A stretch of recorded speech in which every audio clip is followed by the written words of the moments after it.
So why Will? From my dad, Willard. And my dad was Willard and I'm Ardell, and he never had a chance to see me play, so I took his name and my name, first name, and combined that for my stage name. Holy shit, dude. Yeah, so I just found that I've always, every time I talk about you, it's always Will Ardell, which I get, it's not a bad thing, right? Well, I always figured it'd be a lot harder for people, obviously, to pronounce Yeah, I already forget it. I'm still trying to say it. I can't remember. Right? I've had people for 30 years that I've known that struggle to pronounce it. So, yeah, it's just easier from that perspective, and then it also gives homage to my dad. So Nice. That's like brilliant. Yeah. I love that. That's you. awesome. And then why Berk? No, just kidding. I'm just joking. Named after my dad also. Is your dad's name Berk as well? Yeah, my dad's name's Berk and my son's name's Berk. Oh. That's so you're I'm a middle. you're I'm Berk junior. the second, Yeah. junior.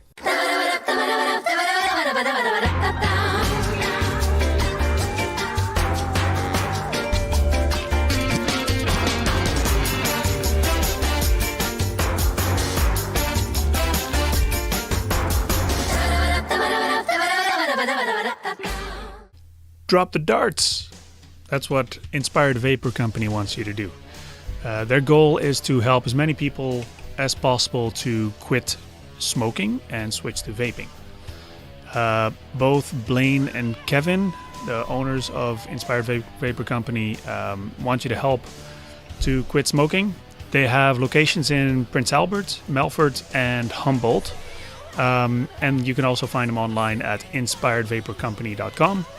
And if you use promo code MOOSE10, you'll get a 10% discount on your order. So where are you like originally from? Like where's home to you? My home now is Leader, Saskatchewan, but originally I'm from Pierceland, Saskatchewan. It would be northern Saskatchewan. We look at a map, it's more central. Right. I graduated in Cold Lake, Alberta. And I've been down at Leader for 16 years now. Okay. Nice. Fun fact, Berk in Dutch is birch. Huh. Didn't know that. Now you know. What's Mark in Dutch? Mark. Poplar. Mark. Poplar. Yeah, right. Freaking rights. No, I want to genuinely thank you guys for doing this episode with us. I love doing these on location things. Yep. Big shout out to Skull Creek Studios for granting us to use the space and Just put your hand in the and the shell. help with the audio. So Yeah. we've got some there you go. Skull Creek guys here behind the scenes. So thank you for that. We really appreciate it. Yeah. This is episode, I want to say 110 of the Sit Down Podcast. Okay, I'm rolling.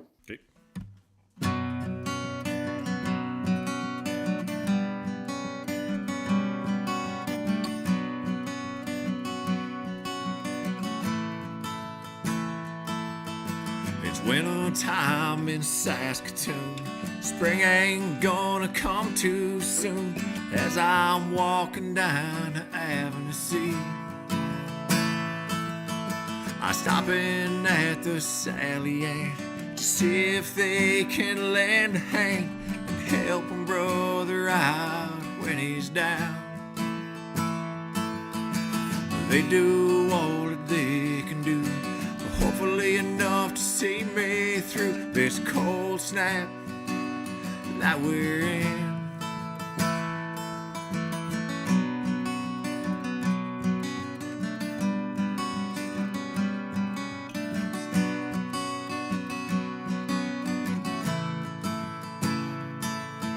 The nights are coming and I'm scared, 'cause I ain't got nowhere to keep me warm until the morning light. And I see headlights come my way. I wanna run but decide to stay. Goddamn, I should've ran for my life. You see, I'm a native man, living on this native land. They don't like seeing us out at night. So they load me up and away we go. I passed a lot of them city homes. They stopped the car and they said, have you ever been on a starlight tour with the Saskatoon boys in blue? Those northern lights are so pretty when it's 40 below. the line for you now, Chief. How far can you go on frozen feet? It's Starlight Tours of Saskatoon. It's Starlight Tours of Saskatoon.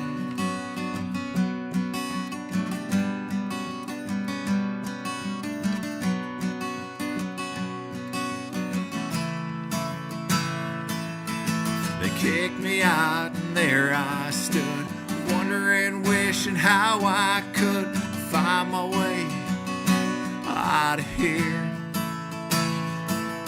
So I started my walk toward the city lights. Then I fought with all my might until I couldn't go anymore. So I laid down in that frozen hell. I couldn't cry and I couldn't yell, and I knew then I wasn't going home. But no one was there to hold me tight as I froze to death that night, and I recall the last words I ever heard. Have you ever been on a Starlight Tour with the Saskatoon boys in blue? Those northern lights are so pretty when it's 40 below. It's the end of the line for you now, Chief. How far can you go on frozen feet? It's the Starlight Tours of Saskatoon. It's the Starlight Tours of Saskatoon. It's the Starlight Tours of Saskatoon. Thank you. Yeah, man. Good. Yeah, this episode's going to be fun packed. We've got 6 songs for you guys this episode. What we did was we recorded the 6 songs with the help of Skull Creek Studios, and we're going to be talking about the songs individually and drop them in as we speak about them, as well as help these guys promote a concert they got coming up, the Blackbird Sessions, which will be, I forget the location off the It's top of my head. yeah, Hank's Tavern in Bradwell, Saskatchewan, April 9th, showtime 8 o'clock. And like Berk and I have mentioned, it's us doing a lot of our story type of songs, telling a little bit how we wrote them and the background behind it, and playing a few covers, and occasionally have special guests up there too. Like Romeo Klein joined us the last time there on the harp, and yeah, it's been a blast. That was our first show, and we're looking forward to the next one coming up soon. How many do you guys have in all? Well, right now we're still working on trying to finalize schedules for this summer, but we'd like to get at least a half a dozen in, hopefully, if that works throughout the summer. Obviously with Berk doing shows with band and then solo, and myself as well, it's trying to line up schedules. And this year now, with everything opening up again, it's kind of a madhouse to try to get booked. So Yeah, you're getting phone calls a lot, and there's a lot of stuff. Everyone missed it. Everyone missed missed the world. Now the world's back. Now everyone wants to experience it more. So that's it. Yeah, we were meeting at the Capitol before this, and Aspen and I actually were talking like, well, during the pandemic, everybody's like, well, there's nothing to do, and now everybody's complaining like, oh, there's so much to do. Yeah, it is. Yeah. trying to fit a whole bunch of shows into one night, right? That's half the battle right now. So how did you guys meet? Where did this come from? Wayland, Saskatchewan, I guess, is technically where it was. A year or two ago, we were playing the same little festival, Dog Patch Music Festival. Mark Butler puts on. Right. It's just outside Loon Lake, Saskatchewan. Fantastic little grassroots festival. It's wonderful. They have so many talented artists there, and that's. I was playing right before Will, and I met him backstage. Had a nice little bullshit session with him in there, and ever since then we've just kept in touch, and it's our music's kind of speak to each other, right? It's the same, but it's different. There's a lot of storytelling in there. It's based on honesty, right?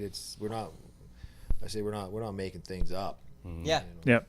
Yeah, I love that kind of shit. That's what appeals to me from you guys in particular. Like Will's been on the show before, got to play some songs for us there too, but it's not like, it is country, but it's not like, I can't classify it as, I wouldn't classify it as country. And I would say that because of like the more storytelling. It's not that twangy shit that you would hear. You know what I mean? Like it isn't. It really isn't. There's a message in there. Yeah, and I think Right? like, you know, for myself, and I'm sure Berk's the same way too. It's like you like telling the stories of perhaps experience you've had in life, upbringing, people that you know. I think that's why we kind of hit it off right away. And after we met that day at the dog patch there, we just became really good friends, for lack of a better phrase. But yeah, just keeping in touch, and we have the same kind of style and different upbringings, but similar stories in a sense, if that Right. makes sense. Yeah, And it definitely does. Like and- even when I hear you guys play, some of it I can't really put myself in those shoes, but I understand what you're saying in the songs. Like for example, I'm trying to like some of it's new for me too, so I'm trying to like I have to listen to it a few more times to really get in deep to it. But like for example, the first song that you played this evening, like it. Starlight Tour. Listening to it, it didn't make me uncomfortable, but it kind of made me uncomfortable a little bit, and I haven't been able to piece together why. I've seen the video a few times too, so I know what the song's about, right? And I know the story behind it, and I just still, honestly, I'm still just trying to wrap my head around it. Yeah. Like that's an impact that your music, both of you guys, that's the kind of impact that your music is putting out there. It's not just like a song that you can dance to or anything. Like the story has a message behind it, and there's some actual power behind it. And I have the utmost respect for that kind of art that you guys are doing. Like I fucking love that shit. I really do, truly do. appreciate that. Well, Yeah, to me, that- that's the point of the art. That's the point of the music. Like when I take a pen and a paper and a guitar, I'm not trying to write down what I heard on the radio earlier that day. I don't give a shit what they're doing in Nashville or LA or I don't care. You know, that's been done. They can keep it. I want to write down what I feel. You know, I want to make music that makes my ears happy. You know, it has to be palatable, obviously, but I want to make you feel something. Yeah. You know, and a lot of the stuff I write about, like Starlight Tour, I'm not looking to make anybody feel sympathetic with something like that. What I'm looking to do is make someone feel empathy. Like when I wrote that song, I felt like I was the victim of that story, and that's how I wrote that song. From that perspective, I pictured myself standing on the outskirts of Saskatoon, freezing to death, looking at the lights. Yeah. You know, imagining what some of these people went through. You know, their last breath before hypothermia took them. And I didn't feel sympathetic for these people, but I felt the empathy. I felt what they must have felt. Right. And that's my goal for all my songs, especially my really deep emotional ones, is to put you in the shoes, put the listener in the shoes of the characters in my stories. Yeah. You know? Right. Is that how not traumatizing, but how difficult is that to put yourself in that kind of headspace to create that kind of music? Like fuck man, that's I can't imagine that being something simple to do. No, it's Right? emotional. It's emotional. You'll find I'll find myself teared up in songs, and as soon as I find myself teared up and emotional, and I'm like, okay, I'm onto something here. Because if I'm doing that, the listener's going to be doing that. Right. You know? And like we talked earlier, I'm not singing about my opinions. Yeah. Because the opinions are like assholes. Everyone's got one. It don't matter. Yeah. Yep. You know what I'm doing is I'm most of my stories are factual stories. You know, and the Starlight Tour, I wrote that shortly after the anniversary of the Neil Stonechild incident. And the reason I wrote that is because I read an article about Neil Stonechild. And I read the article, and I'm like, wow, you know, and I was familiar with these Starlight Tours, Right. but I never really dove into them at all. So once I read that article, I read a little more, and I'm like, oh, I need a guitar. So, Yeah. And that's how it sparked it, right? But yeah, it's emotional. It sticks with you when I was scared when I sang that chorus, you know, like those northern lights are so pretty when it was 40 below. Yeah. You Yeah. know, like Yeah. the That way line stands out. that, It really does. You know, it's not a scary line, but it's a terrifying line. Yeah. You know? Yes. Yeah. So, but yeah, it's hard. It's an emotional process for sure. Yeah. So when I saw when we were looking into your music, Starlight Tour came up on YouTube, and I was like the Starlight Tour, and then I clicked play and I was like, oh, it is the Starlight Tour. Yeah. So, for people who don't know what Starlight Tour is, just look it up. It's all the way. Just Google it, man. Yeah, we don't have to explain it. But I mean, I think the song explains it pretty much what it was. Oh, yeah, I mean, not in detail. Factual, not in detail because you only have 3.5 minutes or whatever. Yeah. But yeah. I think that's an important thing too. Like Berk and I have talked as a songwriter, is to be able to deliver that, like you said, with that emotional impact. Yeah. Doesn't matter what the subject matter is. Doesn't matter what line you have to cross to deliver it.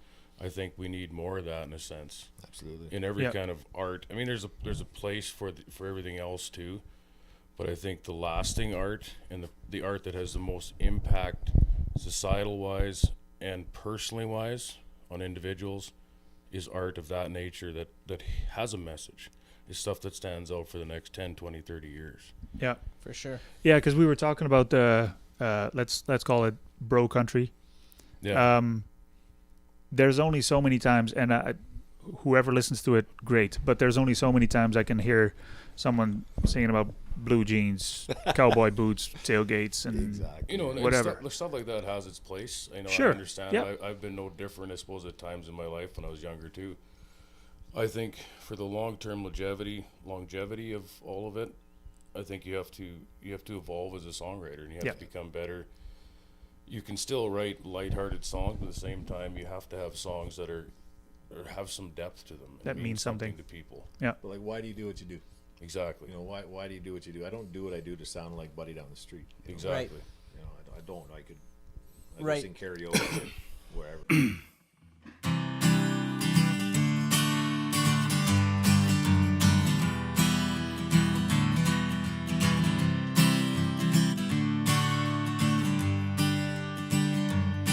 Sometimes I'm a raging fire in a whirlwind smoke,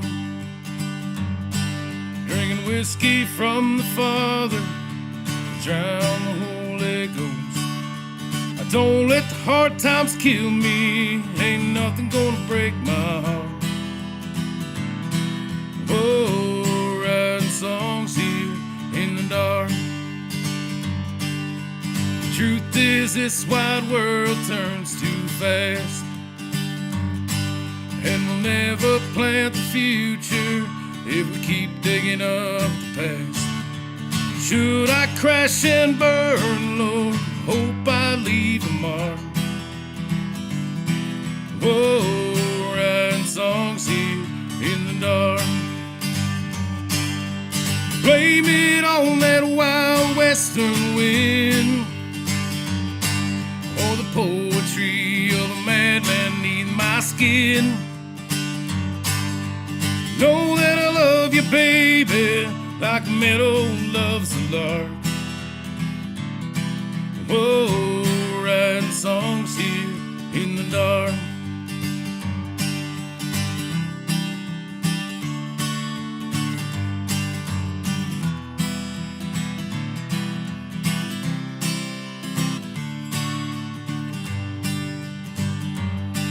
We're the wild ones, renegade, small town, born and raised. Our sweet salvation lies beyond the lines of the interstate. Tonight we'll go out dancing under a halo built of stars. Whoa, writing songs here in the dark. Blame it on that wild western wind, or the poetry of a madman neath my skin. Know that I love you, baby, like a meadow loves a lark. Oh, writing songs here in the dark. Searching for a place we can find, oh, far from the world we leave behind.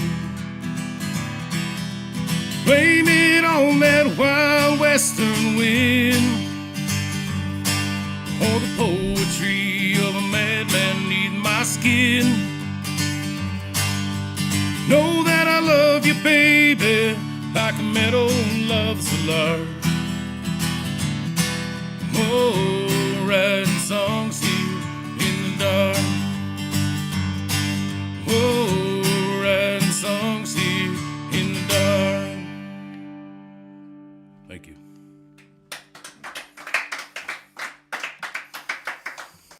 Sorry for the interruption, you guys. I just wanted to tell you guys about Muse Canada. They're a new arts and entertainment media connection and support network. Skip the algorithms of social media and connect with other entertainment professionals across Canada. Sign up today for $5 a month or use the promo code FunkyMoose2021 for 10% off. That is FUNKYMOOSE 2021 for 10% off. Back to the show. That's another thing that's very appealing about you guys too. Like, after getting to know you a little bit better and everything, it's not about like, you're not about the radio play or the money of it or the stardom or that kind of thing. It's like, you know, I'm just a songwriter. These songs mean something to me, and I just would love to share them with you. You know what I mean? Yeah, like, absolutely. and that kind of mentality towards the arts and stuff, I love and respect that so much. It's so different from what I'm used to seeing. And everyone's chasing that dream, right? And you guys are like, you're different in that aspect where you're just like, fuck that dream. Like, I'm just me, man. And this is what I do. And I love that about it. I think there's so much to be said for honest art, and it's always been, you're seeing a big resurgence now down in the underground scene, especially like Tyler Childers coming up and all these underground guys that are writing these amazing songs and selling out large venues in the States. So that has become a resurgent, I think, from perhaps the bro country side that existed in the 2000s there for quite a while. Right.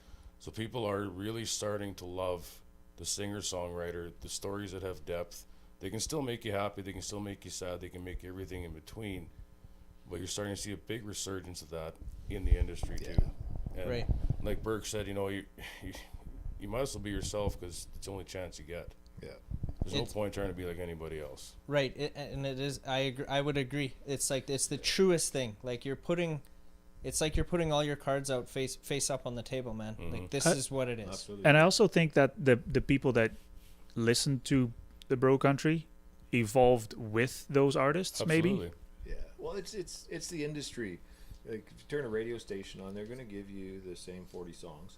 Yeah. Whatever they get told to feed 5 the- or 8 times a day. Yeah, general you know? public. And this is what you're going to listen to, because this is what you're told to listen to. Right. Or paid to play. Exactly. You know, Right? and then, like, I think the industry is broken, but you know, like Will said, I think it's starting to heal itself, because people are really starting to think for themselves. And I'm not talking about the artist starting to think for themselves. I'm talking about the consumer. Like, someone at the other end who they want to know, they want to hear a story, they want to feel something. Right. They don't want to hear about an end gate in a gravel road and hear the word girl 17 times. Outside a football game and whatever, Yeah. right? You know, it's like I call it, it's paint by numbers. It's been done. If you do it, good for you, man. That's awesome. Don't worry about me. I'm not your competition. You know. Yeah. Yeah. And I always look at it too, like even we've talked about like songs that, because him and I have quite a few songs that are maybe of darker nature and darker subject matter. But I'll tell you what, those kind of songs actually end up being more healing and positive at the end of the day than this fake band-aid of happiness that exists. Right. Because that doesn't solve a problem. It's like putting a band-aid on an artery wound. It doesn't actually, you don't stitch it up. Yep. So I think when you, for me, and I can speak for myself personally on this, but like some of the songs that I've written that have been really heavy and intense, they probably did more for me beneficially in the long run than anything else I could have ever have written. Like therapeutic. Yeah, Oh, absolutely. absolutely. Absolutely. I went through. I dealt with alcoholism for a long time, and I ended up in an institution about 8 years ago. And after that, it was a lot of my music. Really, it was my therapy. And I'll tell you, honest to God, right now is what keeps me sober, what keeps me straight, is music. Is sharing my art. Is having people listen to what falls out of my brain. Right. You know. I totally get what you're saying, for sure. 10 years clean. So I never ended up in an institution, but I've done like programs and stuff like that to get help. And fuck, man, every day is a struggle. Absolutely. I totally get it, man. Yeah. I get it. Yeah, we're on the same page, brother. Yeah, for sure.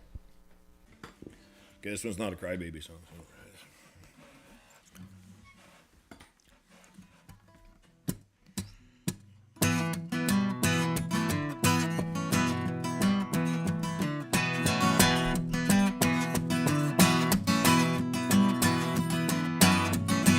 You ever seen prairie sunset while drinking beer in Val Marie? You can head north to that range line. You won't believe the things you'll see.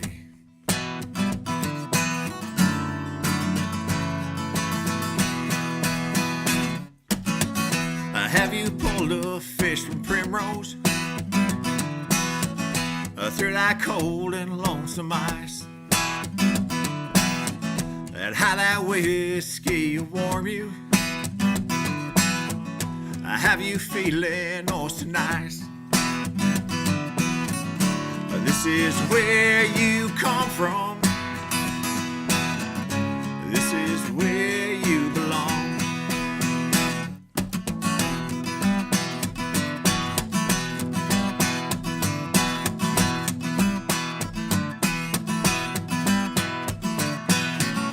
Now you head south past the Martineau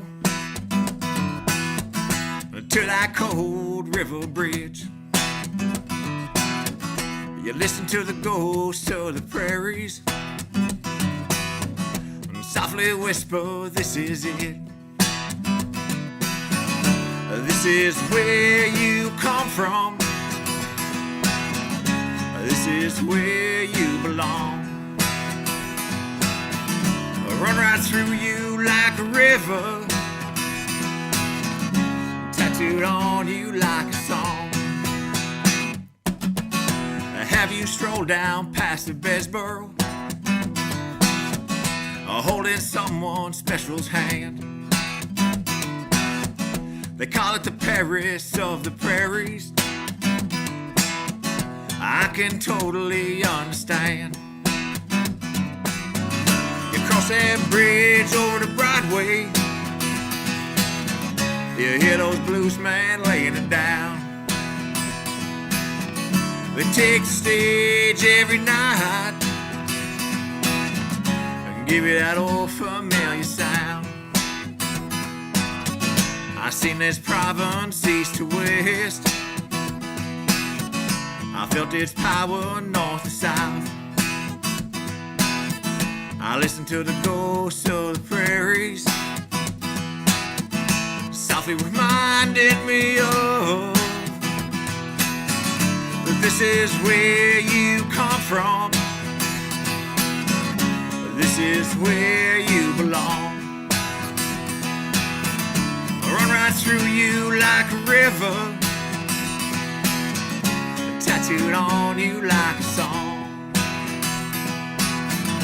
Tattooed on you like a song. Tattooed on you like a song. Tattooed on you like a song. Thank you.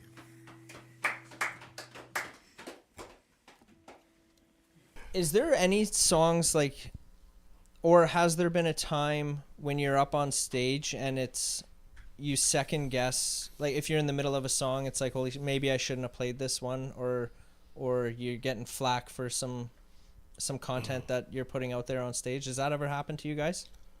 Do you want to go first, Berk? Or? Sure. Well, a lot of my songs are indigenous based. I'm an indigenous man, right? And I got a lot of songs.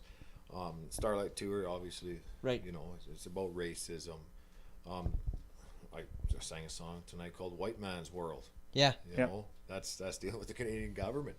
I wrote a song about my grandfather called "Indian Boy" and his time in residential schools. You know, there's people that they doubt that the residential schools didn't happen. They'll say, "It's like, come on." the man who raised me was in one. Yeah. And but no, back to your question. When I'm on stage and I'm delivering a song, I'm fully committed to it, and it is you take what you want from it. You can. I hope you like it. If you don't, well, that's not their mine to choice. own. Yeah, that's yours to own. I'm never out to offend anybody ever. A lot of my songs, I will build my set list according to the room. I won't go into a room where I know some of my songs are good. Like if I got hired to play the Policeman Balls in Saskatoon here, I would not be playing Starlight 2 or 2. No? If I wouldn't end well for me, Probably a good someone might be idea, singing yeah. about me Yeah. later. But I try to build my set list. But yeah, there is when you sing about controversy and like you talk about racism and child abuse and addiction, mental They're health, all touchy subjects. suicides. Yep. Some people take it really hard. Some people take it like I say, I listen to Will's songs, and I view it as therapy, right? And it makes me think. It makes me feel something. Yes. Yeah. We did. What did we do at Hank's that night? You did one at night when they were on the same vein. I think It was Wounded Kids and what was the one you did? The name of that one? Indian Boy. Indian Boy. Yes. Yeah. We did those songs right back to back, right? Because they're speaking about similar things that happen, right? Right. But Wounded Kids, like when you're talking about songs that people have struggled with listening to, it's the same thing. Like Berk said, is that occasionally, like I had one person really upset that I would bring up the subject matter of child abuse in church, which that song is kind of about, and because that's uncomfortable for them, Right. because maybe it hit too close to home. Yeah. And when it becomes something like that, I think you just have to stick with your art in a sense, because you're speaking the truth, Yeah. and the truth isn't always going to be popular in a sense. So Right. but we played those two songs back to back, and that's a heavy 8 minutes right there. There was a lot of tears in that audience. But Well, for me, so as an immigrant into Canada, things like the Starlight Tours, things like the whole racism was new to me. So every day, well, almost every day, I'm learning about this racism. Now, of course, Holland, where I'm from, is pretty multicultural. So I brought up open-minded, like the color of your skin doesn't matter, So I have to admit, when I moved to Canada, I was shocked by how much racism there was. And, hearing that in a song, every time I hear like Starlight Tour, for example, like maybe what you said, uncomfortable, maybe not to a point where it's like, oh, I don't want to hear this, but it's like it makes me think. Yeah, that's what, like I said, I need to wrap my head around it a little bit more. I need to listen to it a few more times, because it's triggering something. Yeah, sit in it. Just Yeah, sit in it. And, exactly, it's- right? you So what almost is it stew that's in the bed, right? Yeah. Yeah. Yeah, it's what is it that's making me feel this feeling that I'm unfamiliar with right now? Yeah. And why is it doing that? And to be able to explore that, I think is essentially what the intent of the song is to do. Yeah. Right? So why would I deny myself doing that? Yeah, Like it's part I of the ride, enjoy yeah. it, and I want it. It's telling me something, right? It's not only there's a song, but the universe, or the feelings that I'm having. There's a reason for that. What is it? And I how want does it. a person grow or learn without those pains? Yeah. Because it has to be done that way. I think that's the honest way of doing things. Become more understanding and more empathetic, and realizing along the way. And sometimes that stuff hurts to realize it. Yeah. And I think that as a songwriter is probably the highest thing you can ever do for people, and the best thing you can ever do for people. Yeah. I definitely agree. Yep. There's a lot of sensitivity in today's society. It's just like, I think we're all around the same age, and like look at back in like early 90s, like how and to where we are today. Yeah. Like you say the word fuck and people are gonna turn it off. Mm-hmm. Right? I probably just lost half our viewers right now. Just like legit, man. It's It's- fucking bullshit. Yeah, but you know what I mean? And it's like, why is that word so offensive to you? It's just a fucking word, man. Chill out. Yeah. Relax. Or get to the bottom of why that word is, you consider that word so offensive. Have you watched the history of swear words on Netflix? I think I started. I started to. Fucking great. It's Nicolas Cage. Have you watched it? No, I'm going to now, though. It's I think it's 6 episodes, and they pick an specific- offensive word. You're gonna put the link in this. So. Yeah, for Yeah, sure. good. Does he act it out to like really Nicolas Cage? Oh, yeah. Oh, Oh, yeah. That's great. Nicolas Cage. It. What is this word? Yeah. Fuck. Yeah. But that's like that. There's that guru too, and he was just on Rogan.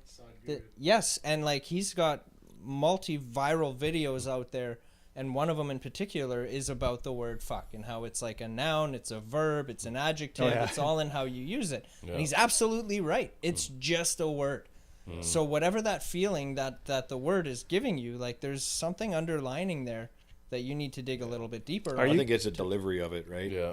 Like the word microphone could be offensive depending how I use it. Yeah. Right? It's that exactly. It's like all- it's it's all just a delivery. word. It's not going to cause you physical harm. I was gonna say, are you comparing their songs to fuck? You know what? Actually, yes, a little bit, because like if somebody was to listen to your music and get offended in it, I guess trying to compare it to me saying the word fuck. Like if that offends you, like if your music was to, like there's something deeper than just that. Well, And Starlight Tour, for instance, I wrote the song, and when I write songs, I'm in my house with guitar. My wife, she's probably just white noise to her now. But that song I wrote, and I'm like, Jenny, I think I'm onto something here. She's like, don't record that song. I'm like, why? Don't. Like this was Saskatoon Boys in Blue. She's like, you can't use that line. I'm like, why not? She's like, you're picking a fight. I said, picking a fight? I'm telling a story. And so we actually had a pretty good argument about it, Jenny and I, and I value her opinion probably more than anybody's. Yeah. But I was holding my ground. I said, if I'm gonna sing a song about police brutality and change it for fear of police brutality, I may as well not do it at all, right? You know. And another friend of mine is like, yeah, I don't know if you should do that. And I was like, oh man, like, we have like. So these people telling me this, in my mind, triggers that we have to do it. yeah. Because this fear shouldn't even be here anymore. Yeah, we shouldn't have to hide as a lyricist or as an artist behind things that are truth. That's right. You know. Yeah. So. Like, yeah. I talked with Aspen to speak on the same note. We've been working on some stuff, down the line for different songs. And I remember talking with Aspen. I had some lyrics in one of the songs called "Whipping Boy" that I'm like, oh, that might be a little bit questionable. He's like, no, man, just say it like it, and it's not wrong. It's just very heavy hitting. So you always sit there and you go, I wonder. There's always that in the back of your mind sometimes. But I think at the end of the day, if you're speaking your truth or what is true, the people that get offended by that, that's maybe an issue that they have to deal with. Yep. Because the truth is the truth no matter what. It doesn't take a side. Absolutely. Yeah, I definitely agree. In recovery, I've learned that I'm powerless over everything, right? Except for myself, my own feelings, my own emotions. That's the only thing I've got any maybe little bit of control over. If I say something that offends you, that's on you that you're offended. Yeah. It doesn't affect me, right? If you don't like it, don't listen to it. It doesn't, that's just how Like it is. in my recovery, I lost the ability to lie. Right. When I sobered up, I Honesty. no longer possess the ability to lie. So if I tell you something, it's true. Yeah. If you don't like it, it's not my problem. Yeah. You know, I'm like if I don't like your toque, and I'm saying it's ugly fucking toque, I'm Yeah. probably not going to say that because Right. that's just me being an asshole. But if I But said you'll it, it'd be text true. it later. You know? Exactly. Yeah. But yeah, so I've lost. the ability And to if I got offended from you saying that, that's on me. lie. Like I can yeah, exactly. take it off or leave it on. Right, Like totally. it does. Like who cares? I like fuck? my ugly toque. you Yeah, know? I like it. Leave me alone. Exactly. That's The text exactly will be it. going off after the program tonight. Exactly. Should No, add the Did you see screenshots. Aspen's toque?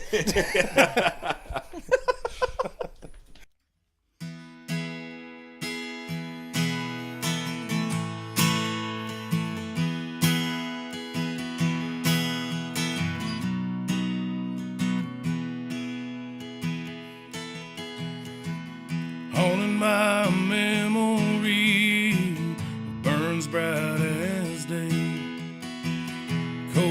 whiskey and all living won't keep her at bay.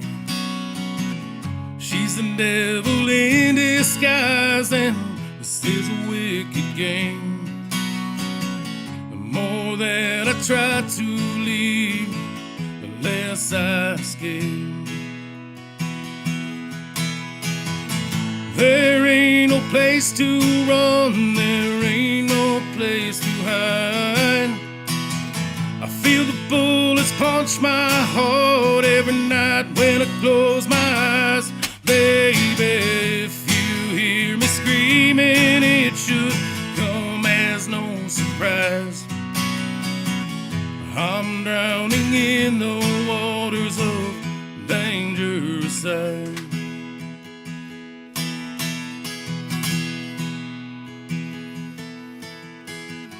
Like smoke from the ashes, she slips in my room, piercing my heart and soul under the light of the moon, charring the photographs of all my old flames.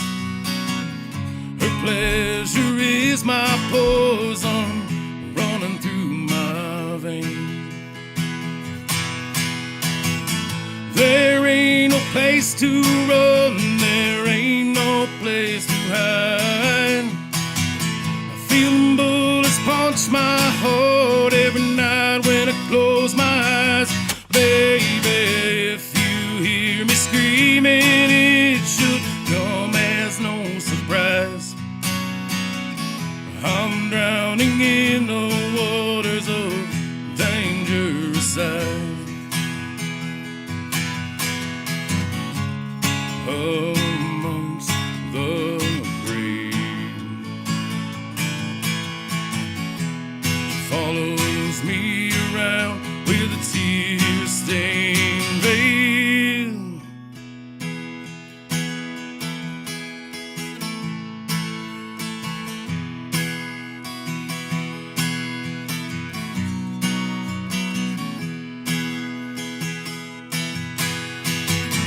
There ain't no place to run, there ain't no place to hide. I feel them bullets punch my heart every night when I close my eyes. Baby, if you hear me screaming, it should come as no surprise. I'm drowning in the waters of dangerous side. Dangerous side, dangerous side.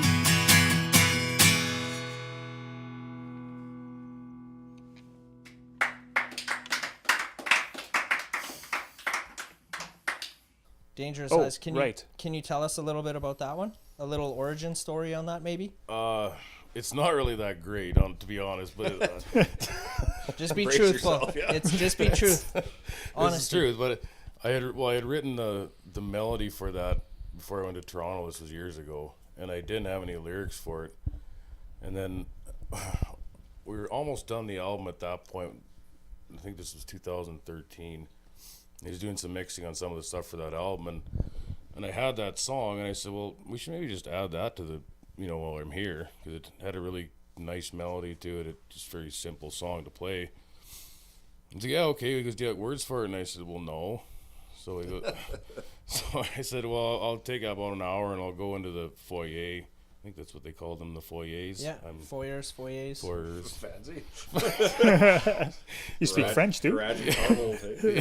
So there I sat with a Bud Light, and I just ended up writing a song. I wanted to write a song about a guy that is how my brain works, but about this ghost of maybe his girlfriend or wife that passed away or somehow left and died in bad accident and came back and kept kind of haunting him.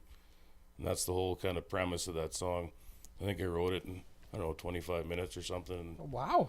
And then went in and recorded that, and that ended up being on the second album. But that's the only story behind that one, so it's a little bit different one from a lot of stuff I've been written. Did you do that when you were on the show? No, I didn't. No? Nope. What Okay. show? Ours. Episode on ours. No, we were texting we about that actually, earlier. I was like, I didn't want to repeat the same He's songs. like, Okay. I was like, which songs are you? Something like, what songs are you thinking of playing? And then so he spits out 3, and then I was like, I'm gonna go back and sure as shit, the 2 out of the 3 he was gonna play tonight, he played on the last episode. okay. So I was Yeah. like, oh, Okay. But yeah, Because that was, it sounded familiar. yeah, no, it was off my. I didn't play it the last time I was here, but Okay. that's on YouTube. It's been up there for 9 years now. Maybe I just 8 or heard 9 it there. years, yeah. Yeah, pretty. that's where I listen to all my music, man. It's like I do have a Spotify account, but Tidal. if I'm gonna listen to music, Tidal. I'm going straight to That's freaking what I do. YouTube. I even just in the background, like I work. I'm on a computer most of the day at work, so I just leave it roll in the back. Yeah. I find so many cool artists that way. Yeah. I just find one I like, and it just keeps rolling through. Yeah, And for then I'll sure. Hear something I like, and I gotta write the name down. Yeah. I'm a big You gotta fan keep of your music microphone a little videos. closer. Oh, sorry. A little bit. Of but- music videos too. I'm still. Maybe it's because I'm in that Much Music MTV Soul school, era yeah, kind of thing. But like, dude, I would much rather watch a video too. There's so much that goes into it. While working, I can't. It's so distracting. Yeah, I can't watch a video at work. No. It has to be either in the background, or I just put on Tidal and just listen. Right, but that's fun. Like instead of watching a movie or something, just watch music videos, man. You see the retro channel? I don't watch It's got the retro videos, and so Oh, my wife really? and I will put it on. And it's all. Sometimes you get a lot of nuggets from the '80s, Oh, yeah. but you know, like the cheesy ones. Yeah. But you still dives into the '90s pretty good with a lot of the cool old Do you ever, videos. was it Much Music or MTV used to have pop-up music? Pop-up video, man. Yeah, Pop-up pop-up video. That video. was the Much best music, show. That was the. Yeah, and it would have like little The fun bubbles pop facts up, about. I remember because Brian Adams, summer of '69, they said Brian Adams says, "Oh yeah," like 18 times in this song. I was like a kid. I'm like, that's awesome. Yeah. That was a fantastic show. This is why we're here. Millie, didn't yeah. we find that the other day? Yeah, Yeah, we did find it on. Where did we find it? YouTube. On YouTube. For you American listeners, Much Music was our Canadian equivalent of MTV when we were growing up. And in Holland, we had TMF, TMF. the Music Factory. But yeah, as far as videos, we both work with like Prehistoric Productions too, like phenomenal, Right. talented individuals like Bradford Yeah. and Andrew and Francois, and yeah, I've loved working with those guys. They've pretty much done everything I've released in the last since 2015 as far as videos. Man, Right. it's like every episode we have to mention Prehistoric. Well, you Dude, gotta give them a plug, man. they're amazing. They're Absolutely. hell yeah. yeah. Yeah, And because great boys. the last one you did with them was Highway to the Sun, right? That's correct, and I think you Yeah, did Starlight Tour. I did Starlight. with the Starlight. boys, too. Yeah. It was- In the I wanted to ask too, in the Starlight video, how did you get LJ. LJ to star in the video? Oh, he's a friend of mine, Okay. and I just shot him a message. Hey, dude, you ever done any acting? I said. He's like, in high school. I'm like, you want to do some more? Good enough. And you know what, man? I don't think I could have found a better actor for that role. At the beginning, it was a long day for LJ. Like we did, a lot of the scenes was one day, and then LJ's scenes was all day another day, and it was cold out, man. And at the beginning of the day, he's kind of got some pep in his step. He's looking a little too happy for the situation he's in. And Romeo, the guy who played the cop, he's like, he's way too happy. He's got to do something about that. And the temperature started getting colder. And about 2 hours later, Rome's like, yeah, that's what he's got to look like. By the end, man, he's like, he did not want to be there. So, LJ, thank you, man. I Shout out to appreciate LJ, man. it. We LJ, love thanks. you. Check We out his love new you, buddy. single, Sober, I think it's called. It's a great Yeah, song. it's like Yeah. hitting the top Yeah. charts. Yeah, right now. Fantastic. LJ's a super talented dude. Yeah, debuted. I saw it debuted. It's can't remember what number. Yeah, it Yeah. debuted pretty good. on that 38 or track. something. Yeah, he's doing well. He's excellent artist. Yeah. Agreed. You had our boy Kit in Highway to the Yeah, Sun. he was in Highway to the Sun. Yeah, they shot that. Most of his parts the second day. The first day we did that B&N Metals in Saskatoon here. We shot the band part of it there, and then the next about a week later, then Kit was doing his parts on it. So yeah, kind of the same thing. That was in the capital, wasn't it? Some No. of it. No, oh yeah, okay, yeah. Kit's part was in the capital. Yeah. Yeah, some of it was but the actual band part was at B&N Metals here. Yeah, in, yeah. in Saskatoon. Do you remember where the shot of like the long gravel road? Do you remember where that is? No, because I wasn't there for that part of it. That was Kit's part. Right. So So there that- was that video was released around the time Kit came to our studio when he came on our I episode. actually think it wasn't far from that, because I believe that's what Andrew or Brad told me that. You might have to check with him, but I think Yeah, because I remember dude, hearing that. I'm like that looks like Bellevue Road almost. Yeah. And the night that Kit came, he kind of like he was maybe a mile away from the studio, and like I was legit standing on the road waiting for him to like show him where the studio was. I saw this car like the headlights coming down, and like it stopped and like turned around, and I'm like texting him like, dude, like that was What the hell are totally you you. doing? Like, why are you turning around? Like, go one more mile kind of thing. And then and it was shortly after that I saw the video, and I'm like, this like just seems very similar to what we just went through, like fucking Kit driving down this long I'd straight have to dirt check road. with Brad. I'm pretty sure he told me where that was, but I couldn't be certain. I don't exactly. think I don't think that it's the Bellevue Road, but it Oh, okay. like if you didn't know it, you'd be like, holy shit, that's there's so many of those in Saskatchewan, I was gonna say right? there's a lot of gravel roads. Yeah. That just looks like a field to the right, field to the left. Exactly. How would you know? Yeah.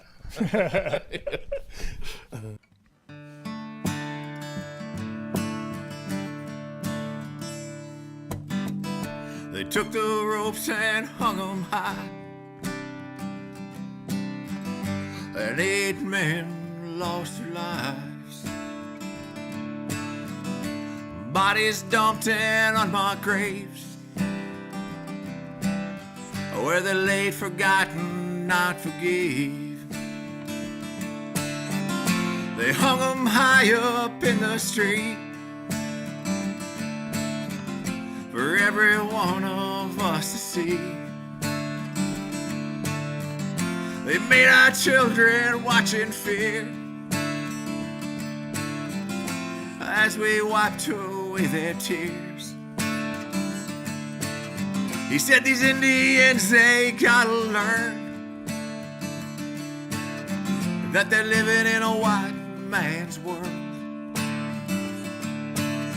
Yes, they're living in a white man's world.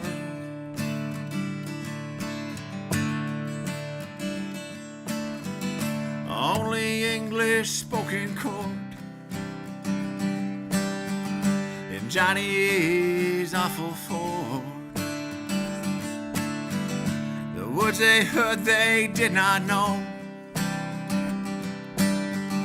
but still it led them to the gallows pole. They hung 'em high up in the street, for every one of us to see. They made our children watch in fear as we wiped away their tears. He said these Indians, they gotta learn that they're living in a white man's world. Yes, they're living in a white man's world. Lessons taught, lessons learned by who we are and where we were. We're still standing on this land with every color of man.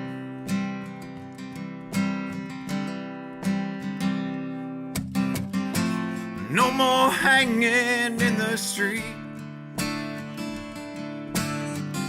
There's not something we need to see. Still there's trials, still there's tears. 'Cause Indians, they seem to fear. And we're living in a white man's world. Yes, we're living in a white man's world. Still living in a white man's world. Thank you. What would you say is your favorite song to play on stage? Oh boy. What is my favorite song to play on stage? Rich Man. I wrote a song called Rich Man. I love that song. And it's a break in my set because it's not heavy, Right. but at the same time it still makes it still evokes something. It's everybody buys a lottery ticket, everybody goes to work and they pay you because it's no fun, right? If it was fun, they'd charge you to do it, So Rich Man is my daydream song, and I have a blast playing it all the time. Nice. On the first album, I did it down in Richmond, Saskatchewan with Steve Cambites, and we brought my 9-year-old daughter into the sound booth, and she sang along with me. So it's on the first album, so it's something special for me. And Cool. Sometimes she comes on stage. She has the show. She'll come on stage. Oh, sing with sweet. me, so it's pretty sweet. Love it.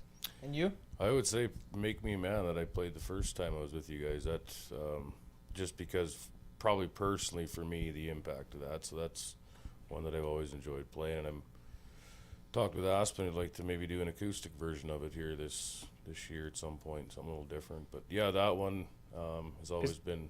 Is that the one about your dad? Yeah. Yeah. That one, by far and away, is the one that I enjoy playing the most. So it's a little bit obviously the heavier song, but it tells. I think you have that emotional attachment to your own story sometimes. Yep. So, Yeah. That makes sense. yeah, that's why for me personally, it's something I like. I'm trying to remember when you played that on the last show. I think it took you a couple takes to do it, didn't it? Could have, yeah. I think Yeah. so. Depends on if I really get into it, it can, because I tend to be very hard on the sleeve when I play. So I find that I'm better if I'm like that. Right. If I just go up there and go through the motions, and I don't. When you're portraying your emotions, Yeah. when you're letting emotions out. When you're doing that, when you let emotions out, it's difficult.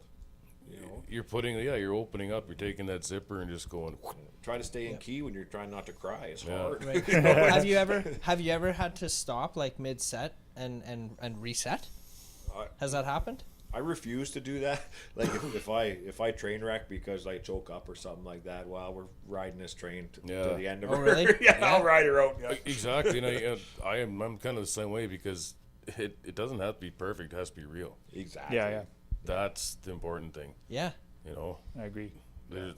I'm not going to be the most perfect musician or singer and songwriter in the world, but I'm going to be real. Right. So that's the important thing. The honesty comes out. It is there. The emotions come out. Like when I sing Indian Boy on stage, I'll usually warn the audience. I'll say, I have trouble singing this song. Yeah. I do. It's about my Oh, yeah. grandfather. And he was the most important person I ever had.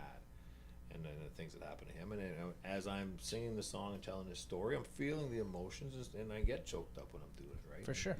And it happens, and it means I'm doing it right. Yep. I would agree and encourage to keep doing it Yeah, absolutely. the way you're doing it. I always tell this to people, and it may sound silly to some, but I find that if I play the show right the way I should have played it, that I almost have to get done and just go like in a different place for about 10 minutes, because if you're not playing that hard or letting it out that hard, I don't feel like you give it enough, and that to me is probably the best way to do it. And if I don't do that, I don't feel like I've played the show hard enough, as far as the singing wise or playing wise or emotional wise to the audience. That to me is the most important part of it. Almost like you need about 15 minutes just to decompress a bit. That's interesting. So don't come up to you right after a show. Oh no, obviously you can't. But it's just that's Chill it kinda out, man. Yeah. that's kind of my personality if I do it right. Yeah. So there's some nights you're just whatever it is. It's natural. You're just not always on your game. So that's the way it is. But How long have you guys been performing? Not together, but just even individually. I've been performing that long. I was pick around a guitar for quite a while, but I didn't start performing until after I sobered up. I sobered up and I started boxing as a form to stay sober. Then I hurt my back, so I started a boxing club in my garage, and we opened up a boxing club in Leader, the Sandhill Boxing Club, and it's still going great. Kenny Bloom's still running; he's doing a great job.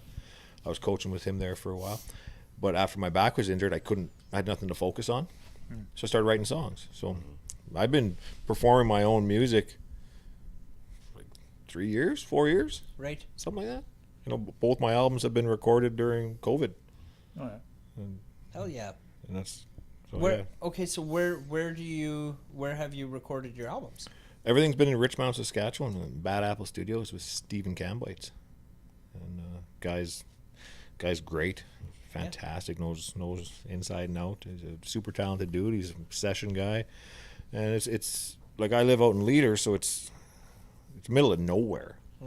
And Steve's house is only about 40 minutes from mine, and he's got a studio in his basement. So it's not like a basement studio; it's a legit studio. Right. And but it's convenient, and convenience isn't the reason we used it either.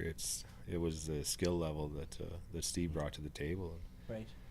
I don't know where Leader is. Leader is in between Kindersley and Maple Creek, kind of. It's middle of nowhere. It's an hour and a half from everything. Oh. Like it's Except 40 minutes from the studio. from the studio. And Steve's town is smaller than mine. There's 900 people in my town. There's like, if you're including dogs and cats in Richmond, there's like 12 people. There's nobody, man. Like there's a little more than that. That's being exaggerating, but yeah, it's tiny. All the small little map dots towns. We're down in the southwest corner, about three hours from here. Nice. Southwest. And well, you? I started playing, I guess, been about 2013 for a couple of years, but then I took 5 years off-ish. Didn't really play that much. So and then of course you had the pandemic. I played a little bit before that, but then the pandemic took away 2 years of that. And then, so yeah, I guess it's been since 2013, but it's been intermittent through there, and there was a big hiatus for about 5 years in there where I actually sold everything. Oh, really? I sold guitars, I sold my music equipment, I got out of it.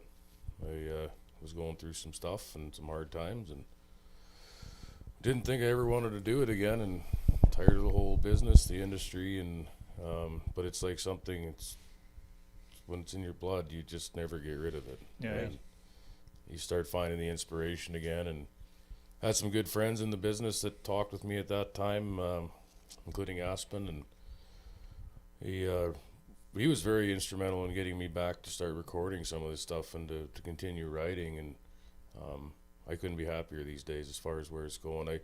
You're probably a little bit more, I was telling him outside even, you don't get too high on things, you never get too low on it. It's almost like you go through that learning curve of everything. You come into the industry and you're and then all of a sudden when you're hitting the ground, you're crashing and burning, and there's flames and people are screaming, and and then you wake up in the psych ward. But no, then you find you come through it, and you start writing about all the songs that your experiences in life, and you temper yourself a bit. You start doing it for the right reasons, and that's kind of the slow burn trajectory that I'm on today with it. So. Right. What would you say was your favorite show, or like not best crowd that you got to play for, but what would you say is your favorite show that you've gotten to play so far? Oh, Wembley Stadium, '86. yeah, O2 Arena. I played a lot of cover music, and I don't like it. It's cool. You get people up dancing and they can yell for Brown Eyed Girl and shit like that. But Freebird and Freebird, yeah, like you just want to hit him with a Wonderwall, fucking guitar. Sweet Home Alabama. Yeah, but anything where I can play any place where there's an audience that came to listen, where you're not set up in a corner for background noise. We went to Hank's and they were attentive. People were listening to the stories. Mm-hmm. Some at times they're stone silent. They're staring at you. It can make you a little nervous. Mm-hmm. Yeah. Like in your cover band, you make a mistake, nobody gives a shit. I forget a line in one of my songs, like, oh my god.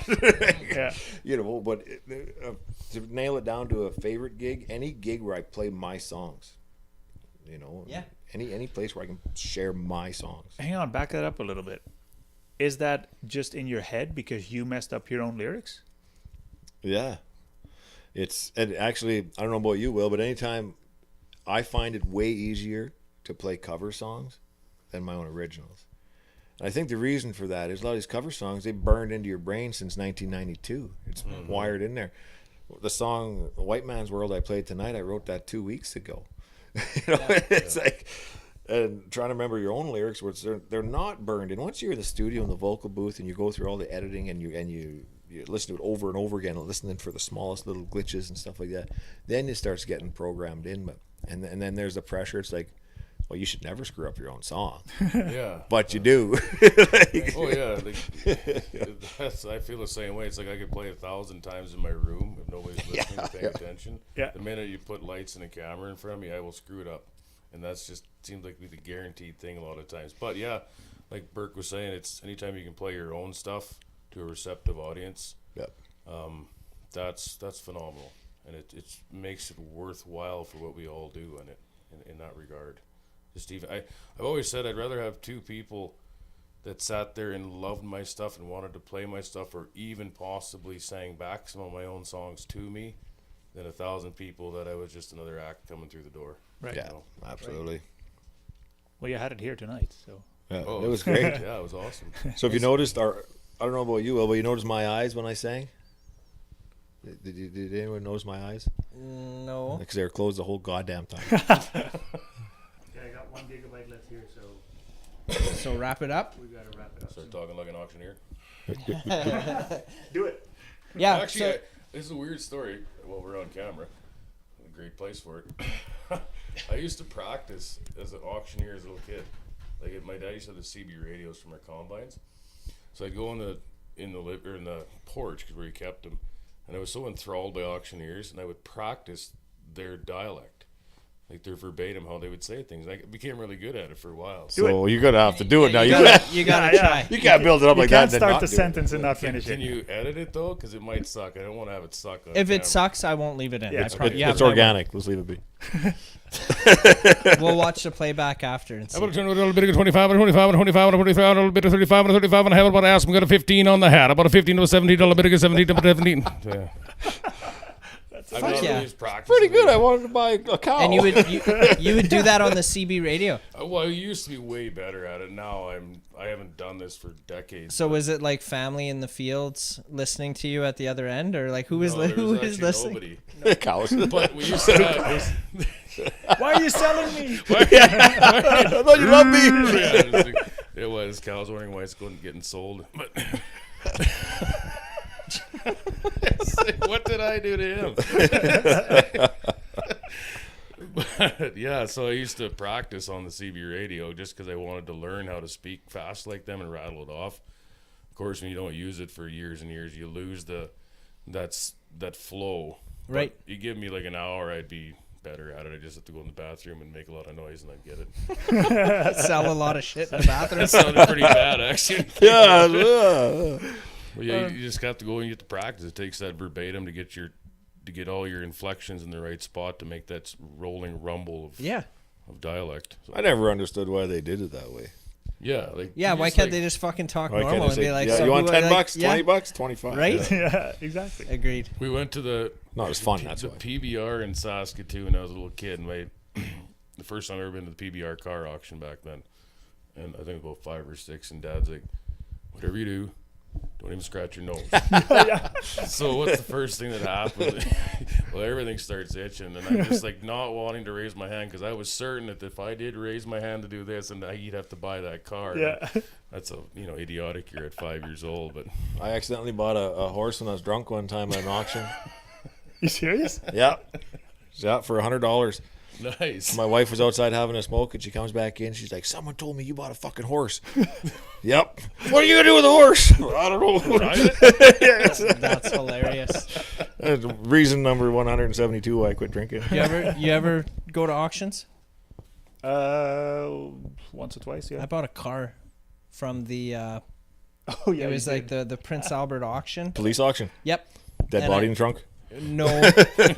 I thought it was a sweet deal, and I got my money back for that And car. but it everybody wasn't a told you it fucking was a good car. stupid mistake. Oh, dude, it was a fucking Sebring, a Dodge Sebring. Oh boy. Nice. Dude, the battery. Do you know where the battery is in that car? You have to take the tire off, and the What? battery's inside the wheel well. Oh boy. So if you need to change a battery, like you got to remove the tire and fucking get at it from underneath. I was like, I'm selling this fucking thing right away. That's how naive I was on that one. But I think so because we're low on Mark's phone there. Sure. Throw me under the Yep, bus. you bet. The way we'll go in to close it is, can you just tell the audience again, like where Blackbird session is again, and where can people find your music? Go ahead, Will. The Blackbird session is coming to Hank's Tavern April 9th, 8 p.m. You can find my music, Will Ardell, at facebook.com/Will Ardell, youtube.com/Will Ardell. Everything Spotify, iTunes, etc. Mr. Berk? Yeah, just Berk Jodoin, just punch her in. It's on every digital platform. Get a hold of me. I'll come sing in your backyard for you if you want. If folks are able to make it, April 9th. Hope to see you out there. I believe it'll be usually a $10 cover. And, I think it's 10 at Hank's. Yeah. Well, yeah, we're gonna try to pack the place, and we're hoping to be at any town this summer near you if we can make it work. Absolutely.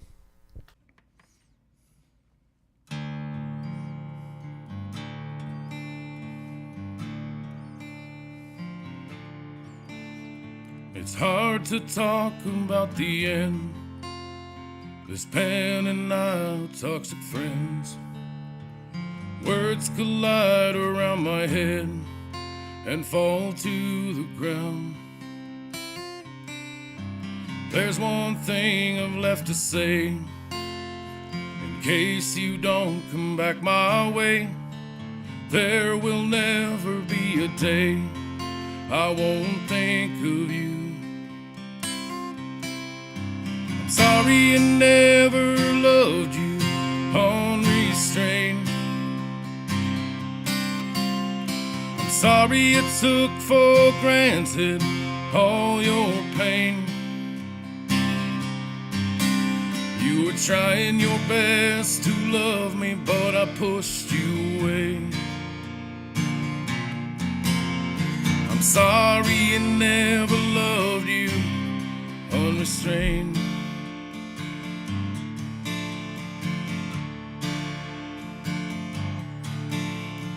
Maybe someday in your life you'll hear those old footsteps of mine, ones that remind you of the better times. Maybe you will shed a tear over how we were so insecure. Hard as nails I appear, but it's all for show. Sorry I never loved you unrestrained. I'm sorry I took for granted all your pain. You were trying your best to love me, but I pushed you away. Now I'm sorry I never loved you unrestrained. I'm sorry I never loved you unrestrained. I'm sorry I took for granted all your pain. You were trying your best to love me, but I pushed you away. Now I'm sorry I never loved you unrestrained.